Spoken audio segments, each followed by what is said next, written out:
Welcome to day 11 of our Reset Diary.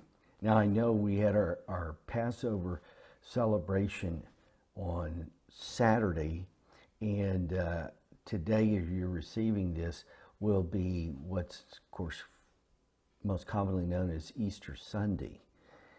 And so this would really be day 12, but we skipped a day. So just to keep everything together, we're in day 11. We have about one more week left in our diary. But today we're looking at Psalm 83. And it's a good day to look at Psalm 83 because Psalm 83 is where someone is calling upon God to destroy enemies. Not just any enemies, but enemies of God and enemies of God's people. Now, in this particular psalm, as you read it, you'll see some things that you're not quite sure that you would want to say or pray in terms of things. But you see, as we've made this switch, as God has reset us from dependence on the world system to moving with Him and His kingdom, it means there are going to be great enemies. Enemies not of us, but of the Lord, and of us because we follow the Lord. You know, Jesus said you can't serve two masters. You'll love the one or hate the other. You can't serve God and mammon. And very clearly in that statement, Jesus is distinguishing the difference between the two. There's a love-hate relationship. There is to love the one is to be an enemy of the other, and vice versa.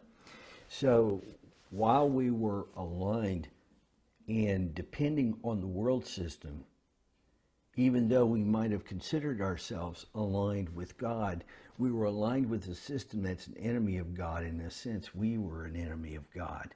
But now that we've aligned ourselves and with God and His kingdom so that we're listening to Him and moving with Him, then because we're aligned with Him, we're now enemies of the world system. Now, let me just say a couple of things as you read through this psalm about the enemies. It speaks there especially about enemies' desires to wipe out the people of God. And here he specifically is referring to Israel. During our Passover gathering, Rick Weineke spoke eloquently, as he always does, and very deeply about blessing Israel. Blessing Israel is a very key component of the kingdom of God, because here's the reality, and this is what Satan, the enemy of enemies of God, is how he thinks about Israel. Because you see, the enemy understands if he can eliminate Israel, he can virtually eliminate God, because Israel is God's inheritance in the earth. If you wipe out the inheritance, then you've wiped out everything as far as God is concerned. And God had said this about Israel. He says, "Behold, I've engraved you on the palm of my hand." So you see, if the enemy understands, if he can come against the Jewish people and destroy them as a people, then in a sense he cut off the hand of God, which is a very symbol of God's power and might. So when we're calling upon God to deal with His enemies, we're calling upon Him not to deal with necessarily in terms of our personal enemies, although the more we walk with God, the more we're going to see enemies rise up against us. We're talking about God rising up against enemies of His people, of which we are one, God coming against enemies of the Jewish people. See, this is why the Holocaust was such a terrible event. It was Satan's attempt to wipe out God's inheritance in the earth. Now, if the enemy is successful in wiping out Jews, it means he will also be wiping out all those who who know Jesus. I don't know that many Christians realize this. You can distinguish between Israel and the nation of Israel and the church. That's usually how people want to try to think about it, that the church replaces Israel or some other kind of theological thinking. But here's the reality. Those Jewish people who have believed in the Lord himself, in God, and listen with him, they are the covenant people, the one to whom God gave the promises. And it's because God grafts us and connects us and adopts us as sons that we become a part of that covenant people. We're not naturally born as Jews are, as a part of the covenant, but we are legally brought in as sons. So we have to see here, if when the world system comes against Jews, then it comes against anyone who is authentically a son or daughter of the Most High God. That's why it's important for us to bless Israel. Because when we bless Israel, we bless his inheritance. And for those of us who share in that inheritance, we, in a sense, release blessing upon ourselves and those around us. So it's very important that we understand the role of Israel in God's whole plan, in his covenant, so that we find ourselves on his side in this, not on the side of the world system. Now, as this psalm will show you, there are a variety of different kinds of enemies that always want to take God's inheritance. And so it's important and his inheritance is Israel. He says it in Isaiah. He said that Egypt is my people, Syria is my handiwork, but Israel is my inheritance. Okay? Israel is the first portion of the earth that belongs to God. We're a part of that first portion by adoption. And the whole earth, which is the Lord's, is our inheritance along with Jesus. So you see, we've got a very big stake in this. Now, as we face the world system, we're going to come against the enemies of God, and there are plenty of them. And there are strategies that they share against the people of God. Now, today there's a lot of confusion about that. As I read in the paper today, there's some people who think that the fact that their government has said they can't have Easter services, they regard it as some kind of plot against God. I don't consider that the case at all, necessarily, especially in this particular case. However, what it does mean is that we have got to know who God's enemies are and not assume that we know. So in this hour, in this kind of time, as we're realigning and God is realigning us in his covenant, we have got to see things as he sees it. That means that we have to ask the Lord himself and hear from him. Who are his enemies and who are not? Because if we don't, we'll align against people who are not his enemies. And we will align with his enemies against God and his people and even our own selves. That's just the way it works.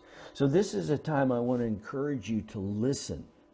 Listen to the Lord and ask him, when you see things happening that don't look right, ask him, say, now, Lord, is this your enemy? This looks like it opposes you, Lord. Is this what you're opposed to? Don't assume this. Make sure that you clarify it with the Lord, because he'll be glad to tell you. And when he does, then you call on him to deal with his enemies. You see, part of living in the covenant of blessing with God is that God says he'll deal with our enemies. Because when we're aligned with him, his enemies become our enemies. Just as when we align with him and listen to him, his thoughts become our thoughts and his ways become our ways. So his enemies become our enemies. Now, maybe you didn't know you were getting all that when you made the switch, but you got it now. And so now's the time, because God will deal with these enemies. These are enemies that come against the earth. They are world system. They are greed structure. They are financial structures, political structures, structures of injustice and domination, structures of fear, structures that act like they know God when Jesus says, I know them not. So this is a time for us to really begin to become a discerning people, not because we figured it out, but because we've asked the Lord and He's told us, these are my enemies.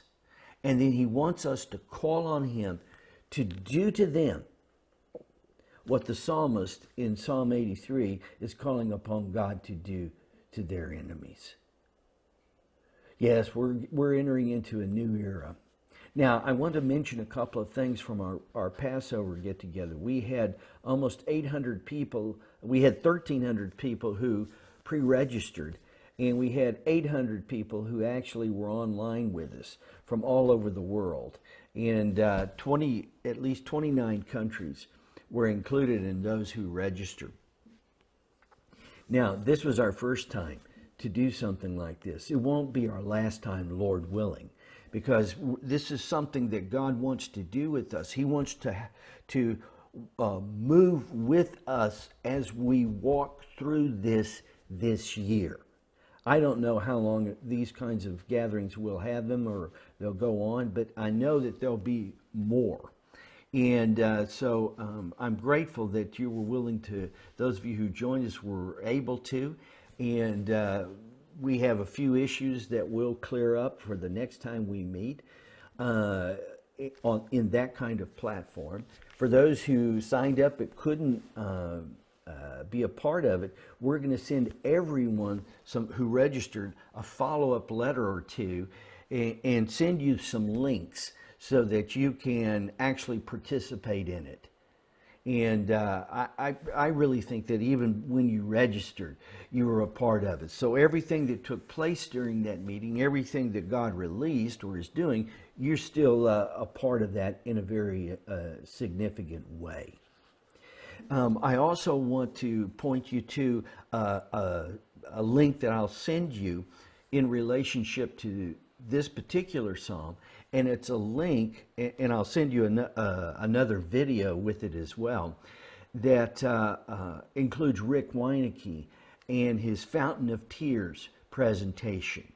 This is so important to bless Israel. And this is no greater time than to do this. And so anyway, I'll send that link to you. You can look at the video. It was actually a time that Rick and I spent together online. And then you can connect with his online presentation of the Fountain of Tears. I think you'll see how strategic the Fountain of Tears is to unlocking blessing around the earth, since so much of the earth is involved in conflict and in injustice. You know, when Jesus rose from the dead, when he died and rose from the dead, which is what this time of the year, of course, remembers and looks at, it was a clear demonstration that the enemies of God were completely and utterly defeated. That defeat is real, which is why as we step forward, we don't have to fear our enemies. We don't have to capitulate to them. But we can step into the very victory that Jesus secured. If you read Romans 8, especially in verses 26 and following, you'll find him saying that because of Jesus, because God is for us, who can be against us? Because of Jesus, we are more than overcomers. So everything that might stand in our way, we can walk with it, walk through it, walk past it, climb over it, move it aside, because we are overcomers.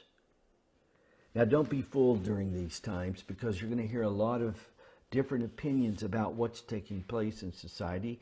This is a time for you to ask the Lord yourself, so that you can know very clearly how he thinks and how he sees the events and things taking place in this day. So I bless you as you go through this psalm today, and may it be a next step in opening your eyes, opening your heart, opening your mind, so that you begin to see things very clearly and move decisively with him as you step into his covenant of blessing.